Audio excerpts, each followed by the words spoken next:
23년 1회 아벤기능사 보고 문제입니다. 1번. 다음 금속의 결정 구조 중 전연성이 커서 가공성이 좋은 거는 전연성의 순서는요. 전연성 같은 경우는 FCC가 가장 크고 그 다음에 BCC 그리고 HCP 순서입니다. 그리고 강도 같은 경우는 강도는 BCC가 가장 커요. 그리고 FCC 그리고 HCP가 가장 낮습니다. 그러면 전연성이 가장 큰 FCC이기 때문에 이게 면심 입방정이죠. 면심 입방 4번이 되겠습니다. 자, 요 채심 입방 격자가 이것이 BCC고요. 요게 HCP입니다. 그다음에 2번 순철 중 알파 FU에서 감마 FU로 결정 격자가 변화하는 A3 변태점. 우리 변태가 5가지가 있죠. 자, 요 밑에 한번 볼까요? 변태가 5가지가 있는데 A0는 210도에서 나는 자기 변태. 그래서 자기 변태가 2개입니다. A0하고 A2 변태가 있는데 A0는 시멘타이트 즉 FE3C에서 일어나는 것이고요. 여기는 순철에서 일어나는 겁니다. 그래서 순철이 768도에서 자기 변태 일어나고 그리고 A1 변태는 공석 변태라고 합니다. 723도에서 탄소 퍼센트가 0.8%일 때 일어나는 겁니다.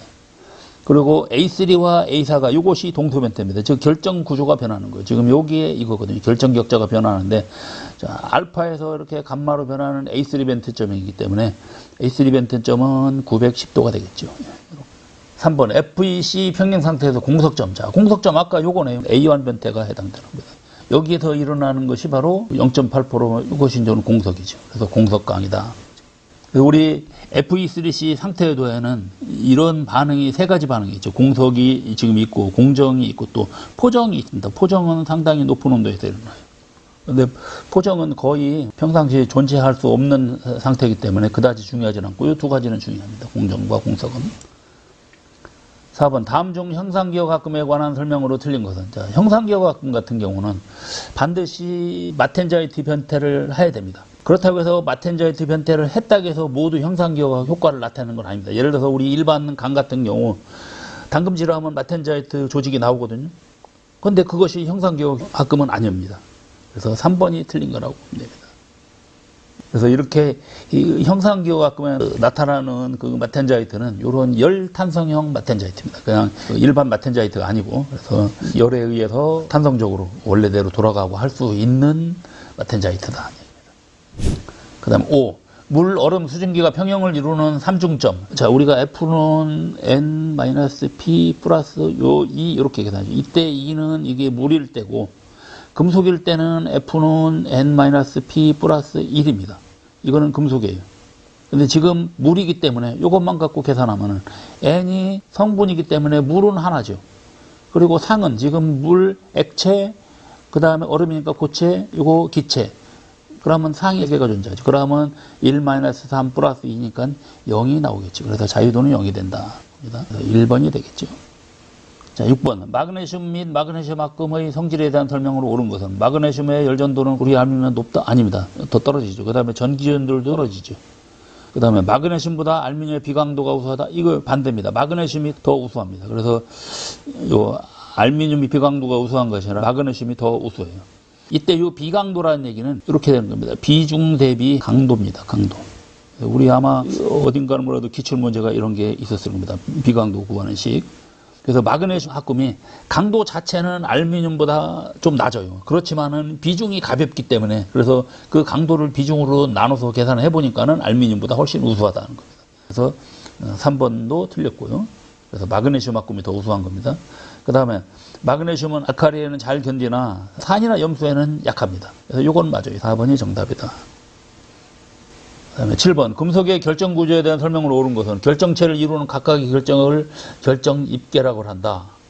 결정격자라고 하는 거죠. 이 결정입계가 아니죠. 결정격자라고 하죠. 결정격자 또는 뭐 결정입자, 결정체를 이루는 결정의 경계가 결정입계고 요거하고 바뀌었네요. 이것이 입계고 이것이 이거는 입자가 되겠고 이거가 입계가 되겠고요. 그 다음에 3번 물질을 구성하는 원자가 입체적으로 규칙적인 배열을 이루는 것을 결정이라고 한다. 자, 이것이 맞는 거죠. 채심 입방 격자의 단위 격자 수는 2개입니다. 2개. 그 다음에 8번 다음 조직 중 탄소가 가장 많이 함유되어 있는 것은 페라이트 같은 경우는 순철에 해당되는 겁니다. 순철, 알파철이기 때문에 순철. 그러면 거의 0.025% 이하. 펄라이트는 0.8% 공석강에서 나오는 조직이거든요. 그러면 0.8%. 그 다음에 오스트나이트 같은 경우는 최대 많이 들어가면 2.0%까지 들어가 있습니다. 시멘타이트는 FE3C이기 때문에 FE3C는 6.67%까지 들어가 있죠. 6.67%. 그래서 4번이 되겠습니다. 그래서 이런 거는 우리 FE3C 상태도를 다 알아야 되는 겁니다. FE3C 상태도를 알으면은 이런 거는 쉽게 알 수 있다는 거죠. 9번. 60% 구리에 40% 아연으로 구성된 합금으로. 그러면 육사황동이네요. 육사황동. 육사황동을 문주메탈 그렇게 표현하죠. 문주메탈.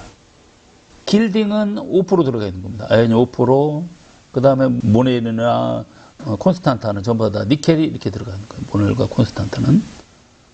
그 다음에 10번. 금속관 화물의 특징을 잘 설명한 것 중 옳은 것은 어느 성분 금속보다 용융점이 낮다? 아닙니다. 용융점이 높습니다. 그래서 금속과 금속 또는 금속과 비금속이 화합물이면 용융점이 높아집니다.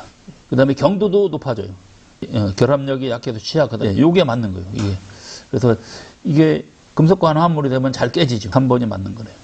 그래서 이렇게 해서 잘 깨지는 성질이 있는 거죠. 깨지는 성질. 그래서 금속과 화합물은 잘 깨집니다. 그래서 우리 FE3C가 잘 깨지는 이유가, 그래서 이런 FE3C가 금속과 화합물이거든요. 금속과 비금속이 일정 비율로 3대1로 되어 있는 거. 그래서 이거는 틀렸습니다. 그래서 지금 FE와 C가 일정 비율로 이렇게 금속과 금속이 금속과 화합물이다 그러면 금속 플러스 금속이 일정 비율 또는 금속 플러스 비금속이 일정 비율 이런 식으로 되어 있는 겁니다. 그 다음에 11번. 게이지용 공구강이 갖춰야 할 조건에 대한 설명으로 틀린 것은, 우리가 게이지용 공구강 같은 경우는요, 말 그대로 게이지인데, 게이지면 측정하는 거거든요. 측정인데, 그러면 경도도 높고 해야 됩니다. 그러면 1번은 일단 틀렸지요. 경도가 높아야 됩니다. 표면 경도가 높아야 됩니다. 그러면 나머지는 맞는 것 같아요. 그래서 팽창계수도 작아야 되고, 치수 변화가 없어야 되죠. 그 다음에 균열이나 변형 같은 거 없어야 되는 거. 그래서 1번이 틀렸네요. 그 다음에 12번. 마우로 조직도에 대한 설명으로 옳은 것은, 마우로 조직도는 주철에서 탄소하고 규소하고에 따라서 흑연이 얼마만큼 나오는가, 그거를 나타내는 것이 마우로 조직도입니다. 그러면은 탄소와 규소량에 따라서 흑연이 나타내는 거니까 3번이 되겠네요. 13번. 현과 호의 치수 기입 방법에 대한 설명을 들은 거거든요. 현의 치수 보조선은 현의 직각으로 긋는다. 요거는 맞죠. 예. 그 다음에 현의 길이를 표시하는, 그래서 현은 이렇게 긋는 거고요. 호는 이런 식으로 하는 거죠. 그 다음에 현의 길이를 표시하는 치수선은 현의 평행한 치수선을 사용하여 표시한다. 이것도 맞고, 호의 길이는 현의 경우와 같이 치수 보조선에, 호는 이렇게 긋는 거죠.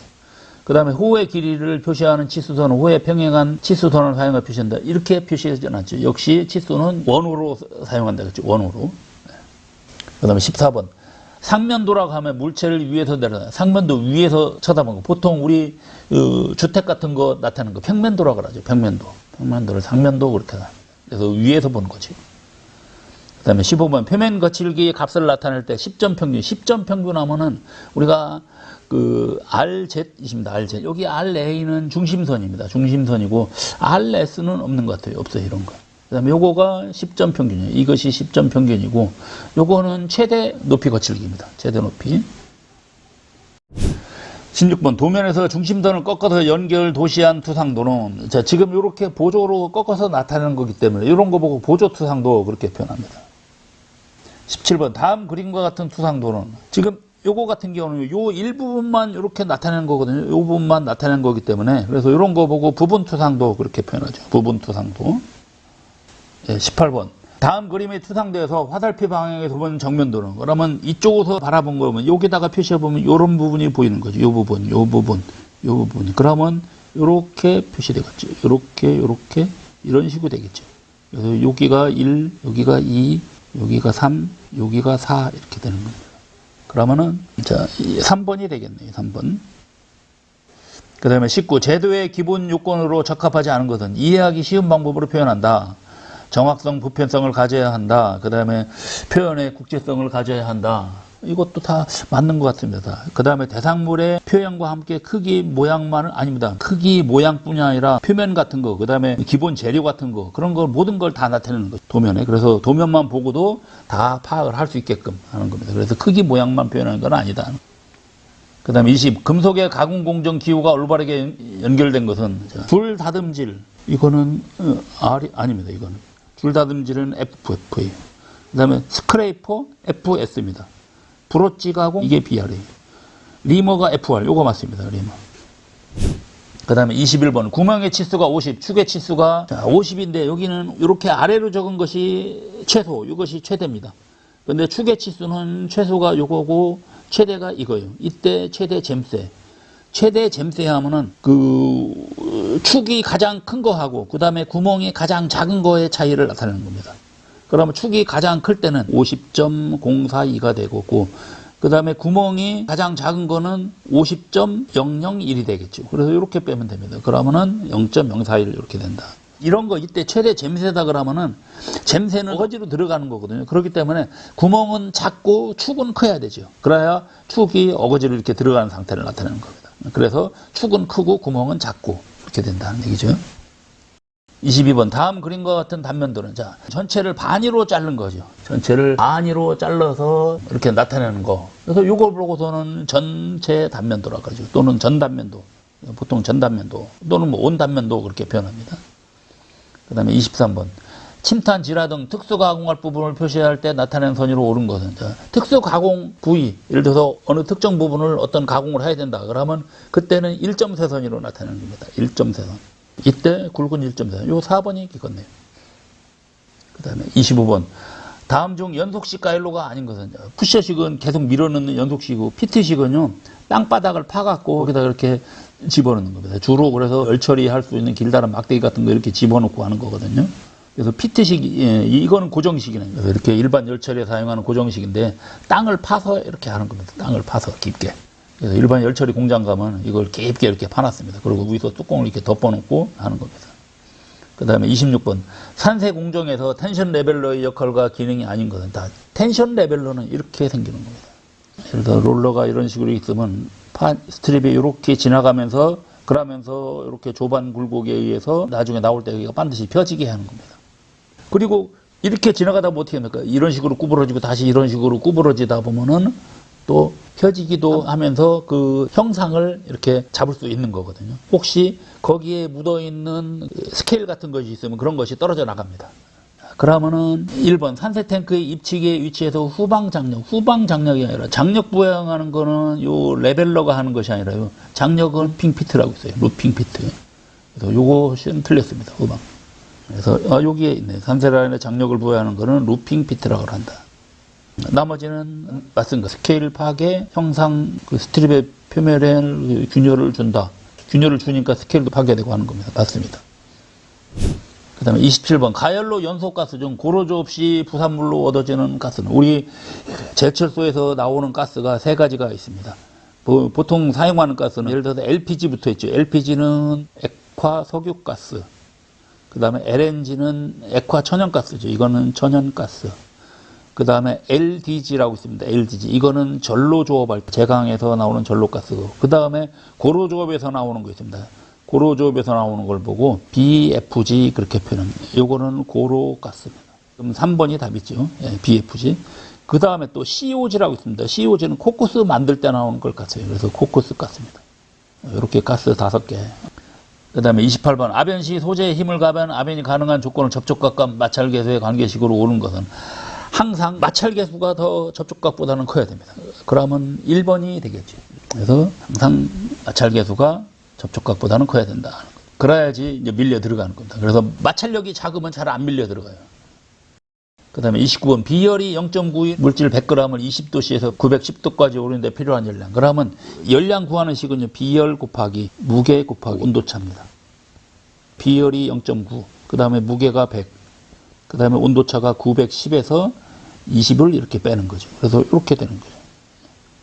그래서 계산하면은 80.1kcal 나온다. 30번. 공영가변 설계의 원칙을 설명한 것 중 틀린 것은 자, 1번. 공영 각부의 간면율을 가급적 균등하게 균등하게 해야 됩니다. 간면율은 면적이 줄어드는 거거든요. 그 다음에 공영은 되도록이면 단순화하게 해야 된다. 이건 맞습니다. 그 다음에 공영 압연은 직접 압화를 해야 됩니다. 간접 압화가 아니라 직접 압화를 해야 된다. 3번이 틀린 겁니다. 그 다음에 31번. 일반적인 냉연 박판의 공정을 바르게 해놨다는 건 일단 냉간 압연은요. 기준을 이렇게 치면 됩니다. 냉간 압연이 순서가 있으면 냉간 압연 전에 산세를 해요. 산세를 하고 그 다음에 냉간 압연 한 다음에 청정을 합니다. 그리고 청정하고 나면 그 다음에는 좀 풀림이 들어가게 돼 있는 거죠. 그래서 요것만 우선 잘 알아도 돼요.